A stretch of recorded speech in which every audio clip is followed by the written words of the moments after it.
Shalom, selamat pagi keluarga-keluarga yang dikasihi Tuhan kita Yesus Kristus. Saya mengajak kita untuk selalu bersyukur kepada Tuhan karena kita percaya bahwa keberadaan kita sampai hari ini, sampai saat ini, itu semua karena kasih dan penyertaan daripada Tuhan. Keluarga yang dikasihi Tuhan kita Yesus Kristus, hari ini Rabu 24 September 2025, kita akan membaca firman Tuhan yang terambil di dalam Imamat 25 ayat 31. Namun sebelum kita membaca dan merenungkannya, mari kita berdoa mohon tuntunan Roh Allah yang kudus. Kita berdoa. Bapa di sorga, kami bersyukur atas kasih dan penyertaan-Mu bagi kami, sehingga kami masih ada sampai saat ini.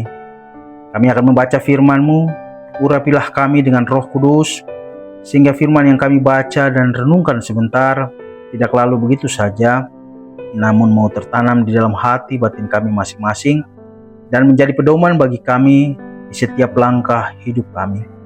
Berfirmanlah ya Bapa, karena kami telah siap untuk mendengarkannya. Imamat 25 ayat 31, saya akan membacanya bagi kita sekalian dengan perikop pembacaan penebusan rumah ayat 31. Tetapi rumah-rumah di desa yang tidak dikelilingi pagar tembok haruslah dianggap sama dengan ladang-ladang di negeri ini.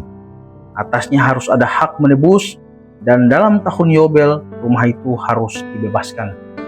Demikian firman Tuhan, terpujilah Kristus selama-lamanya. Keluarga yang diberkati Tuhan, di dalam pembacaan kita di saat ini, pada zaman itu, menurut hukum bahwa rumah di desa diperlakukan sama seperti tanah. Pemilik asli memiliki hak tebus dan rumah tersebut harus dikembalikan pada tahun Yobel. Itu berarti bahwa saat tahun Yobel, maka rumah-rumah di desa atau di kampung yang tidak dikelilingi tembok harus bebas karena penebusan yang terjadi bagi rumah-rumah di desa tersebut. Orang-orang yang memiliki rumah di kampung akan menunggu waktu pembebasan yang terjadi pada tahun Yobel. Tahun Yobel memberikan pengharapan bagi orang-orang di kampung yang tidak mampu menebus rumah yang mereka tinggal, yang bukan hak mereka, tapi milik si pembeli. Keluarga yang dikasihi Kristus, dari bagian ini kita renungkan bahwa karena tahun Yobel itulah, maka ada kebebasan. Ada pengharapan bagi mereka yang tertekan, bagi mereka yang tidak mampu. Tahun Yobel membuat mereka yang hak-haknya tertindas dipulihkan. Sebab itu, tahun Yobel itu bagaikan tahun rahmat Allah bagi kita sekalian. Tahun dan waktu anugerah Allah bagi kita untuk melihat karya kasih Allah, dan kita diberikan kelegaan dan waktu Allah tersebut. Sebab itu, saat ini kita sedang menunggu waktu perkenan Tuhan bagi kita untuk karya kedaulatannya yang terindah.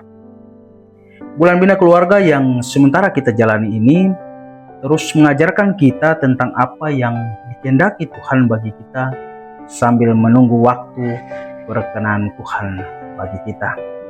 Keluarga yang dikasihi oleh Tuhan kita Yesus Kristus, dalam menjalani hidup ini kita bukan saja mengalami kebahagiaan, sukacita, ataupun kemenangan. Namun kita juga mengalami kekalahan, kesedihan, kekecewaan, bahkan kedukaan sekalipun. Namun kita sebagai umat yang percaya kepada Tuhan, kita imani dan percaya bahwa apapun yang terjadi dalam hidup kita, itu terjadi atas izin Tuhan. Dan apapun yang terjadi atas izin Tuhan itu, pasti yang terbaik menurut Tuhan terjadi bagi kita. Amin. Mari kita berdoa. Bapa di sorga, kami telah membaca firman-Mu. Berkatilah kami sehingga kami mampu untuk melaksanakan apa yang Kau kehendaki seturut dengan firman-Mu. Berkatilah keluarga-keluarga yang ada di Jemaat GKI Adonia Wosi. Biarlah kami tumbuh menjadi keluarga yang saling mengasihi, seperti Engkau yang selalu mengasihi kami.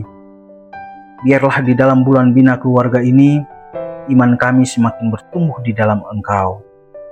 Ampuni segala dosa kami dan layakan kami sebagai anak-Mu. Dalam nama Yesus, Tuhan dan Juru Selamat kami berdoa kepada Bapa di sorga. Amin. Tuhan Yesus memberkati kita sekalian. Shalom.